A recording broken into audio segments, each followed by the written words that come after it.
गांव की गलियों में मिट्टी की खुशबू है, लेकिन उस खुशबू के पीछे छुपा है संघर्ष। वही संघर्ष झेल रहा है राहुल, गरीब घर का एक साधारण लड़का, 10 साल का बच्चा, आंखों में बड़े सपने। उसका घर टूटी छत और सीली दीवारों से बना है।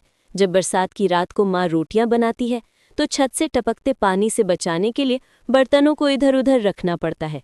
अपने परिवार की ये हालत देखकर पिता चुपचाप बैठे हैं, आंखों में बेबसी की परछाई लिए।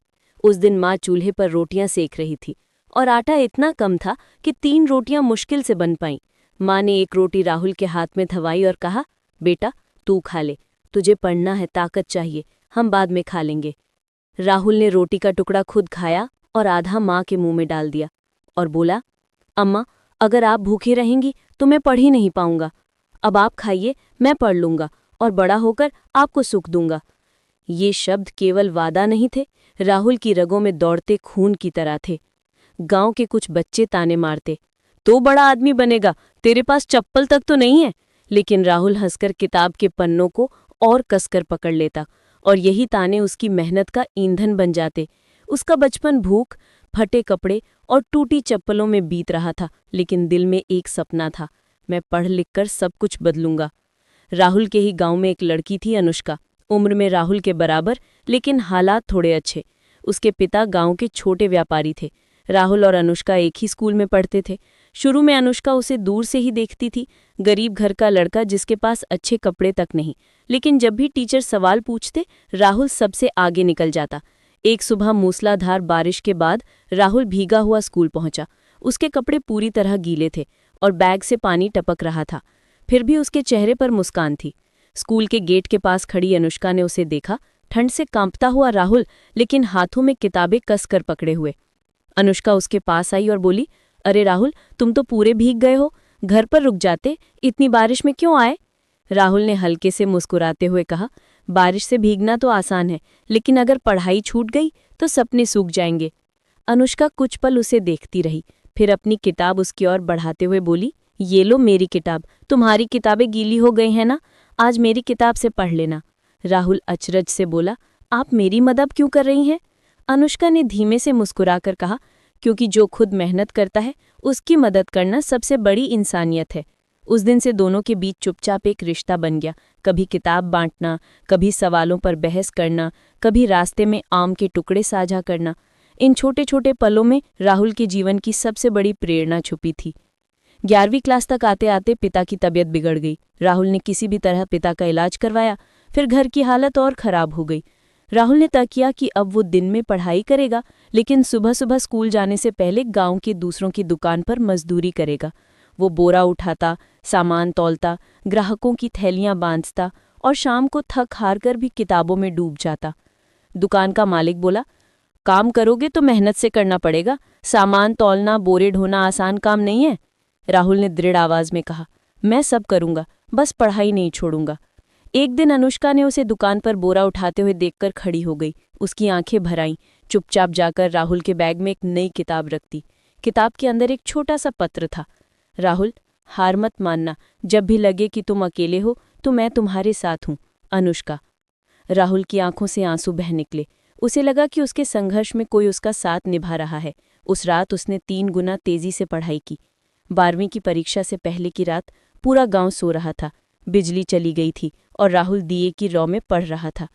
माँ उसके पास आकर बोली, बेटा अब सो जा, कल बड़ी परीक्षा है। राहुल मुस्कुराकर बोला, माँ मेरी नींद इन किताबों में है।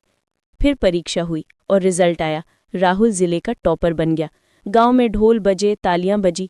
पिता ने आंसू पोंछते हुए कहा, तेरा नाम सुनकर हमारा सिर ऊंचा हो गया है। राहुल को छात्रवृत्ति मिली। फिर उसे आगे की पढ़ाई करने के लिए शहर जाना था। शहर जाने के एक दिन पहले अनुष्का राहुल को रास्ते में मिली। राहुल ने अनुष्का से बताया कि वो इंजीनियरिंग की पढ़ाई करने के लिए शहर जाएगा। अनुष्का और राहुल की आंखों में आंसू झलक रहे थे। उन दोनों के बीच प्यार का इजहार तो नहीं हुआ था, मगर उनके इस रिश्ते के बीच प्यार का गहरा एहसास था। विरह के दर्द में अनुष्का राहुल से बोली, राहुल शहर जाकर मुझे भूल मत जाना, मैं तुम्हें हमेशा याद रखूंगी। राहुल अगले दिन शहर चला गया। बड़े शहर की जिंदगी, तेज गति से अंग्रेजी बोलने वाले लोग, सब कुछ नया था। शुरू में वो अपने साधारण कपड़ों और हल्के जूतों से थोड़ा शर्मिंदा होता था, लेकिन किताबों के सवालों के सामने उसका आत्मविश्वास चमक उठता। पैसे कमाने के लिए उसने पार्ट टाइम नौकरी भी शुरू कर दी। पेट कई बार अधूरा रहा, लेकिन सपने अधूरे नहीं हुए। हर हफ्ते अनुष्का की चिट्ठियां आती, छोटे छोटे शब्द पर उनमें गहरा विश्वास। राहुल, याद रखना, तुम्हारे सपनों में सिर्फ तुम नहीं हो, पूरे गांव की उम्मीदें जुड़ी हैं। राहुल की इंजीनियरिंग पूरी होने के बाद राहुल ने एक बड़ी कंपनी में नौकरी पाई। पहले वेतन के साथ वो गांव लौटा, पिता के हाथ में पैसे रख दिए। पिता ने गले लगाकर कहा, ये पैसा नहीं, ईमानदारी का इनाम है। माँ ने बेटे को सीने से लगाया और रो पड़ी। शाम को राहुल अनुष्का से मिलने गया। हल्की हवा बह रही थी, सूरज ढल रहा था। दोनों ने आंखों में सालों की मेहनत और विश्वास देखा। राहुल ने कहा, अनुष्का, जिस दिन तुमने मुझे किताब दी थी उसी दिन से मेरी दुनिया बदल गई थी। तुमने मुझ पर उस वक्त विश्वास किया जब मेरे पास कुछ भी नहीं था। तुम्हारे भरोसे ने मुझे गिरने नहीं दिया। जब तुमने मेरी मदद की थी तब मैंने सोचा भी नहीं था कि मैं ये मुकाम पालूंगा। अब आज जब सब कुछ है तो मैं तुम्हारे बिना अधूरा हूँ। मेरी जिंदगी में तुम्हारा साथ सबसे बड़ी ताकत है। क्या तुम मेरी जिंदगी में हमेशा साथ चलोगी? अनुष्का की आंखें नम हो गई। उसने धीमे से कहा, राहुल, मैं तो पहले से ही तुम्हारी थी, पर अब ये साथ सबके सामने होगा। हाँ, मैं तुम्हारे साथ चलूंगी। गांव में दोनों की शादी धूमधाम से हुई। बारात के गीत, 7 फेरे, मंगलसूत्र और सिंदूर हर पल उत्सव का रंग लिए हुए था। 7 फेरों के दौरान राहुल और अनुष्का ने वादा किया कि हम सिर्फ अपने लिए नहीं जिएंगे, अपने गांव के लिए भी जिएंगे। अनुष्का ने हाथ थामते हुए कहा, अब तुम्हारे सपने सिर्फ तुम्हारे नहीं, हमारे होंगे। शादी के बाद राहुल और अनुष्का ने गांव में स्कूल और लाइब्रेरी बनवाई। राहुल ने कहा, हम चाहते हैं कि हर बच्चा पढ़े, यही हमारी असली सफलता होगी। अनुष्का मुस्कुराई और बोली, मैं भी पढ़ाऊंगी। जब लड़कियां पढ़ेंगी तो पूरा समाज बदलेगा। लाइब्रेरी के पहले दिन बच्चे किताबें पलट रहे थे। राहुल की आंखें भीग गई। एक छोटी बच्ची मासूमियत से पूछती है, सर, आप जो कहानी सुनाते हैं क्या वही सबसे अच्छी है? राहुल मुस्कुराया, हाँ बिटिया, वही कहानी सबसे अच्छी है और कल तुम उसे और बेहतर बना दोगी।